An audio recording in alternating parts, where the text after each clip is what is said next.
بسم اللہ الرحمن الرحیم، السلام علیکم ورحمۃ اللہ وبرکاتہ۔ عابد راجہ چینل کی طرف سے آج میں اپنے دوستوں کو رسول اللہ صلی اللہ علیہ وآلہ وسلم کا ایک بہت ہی پیارا فرمان بتاؤں گا۔ آپ دوستوں نے اس پر ضرور عمل کرنا ہے۔ رسول اللہ صلی اللہ علیہ وآلہ وسلم کا فرمان ہے، حضرت ابو دردہ رضی اللہ تعالیٰ عنہ فرماتے ہیں کہ جو شخص صبح و شام 7 مرتبہ یہ دعا یقین کے ساتھ یا بغیر یقین کے پڑھ لے تو اللہ تعالیٰ اس کے ہر اہم مسئلے کی کفالت فرمائیں گے۔ دعا کیا ہے؟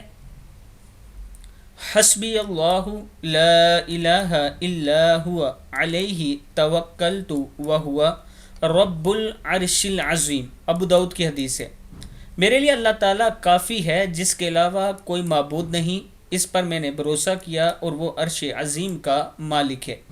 ابو داؤد میں یہ حدیث موجود ہے، آپ دیکھ سکتے ہیں، اور اس دعا کو یاد کر لیں، صبح و شام ضرور پڑھا کریں۔ السلام علیکم ورحمۃ اللہ وبرکاتہ۔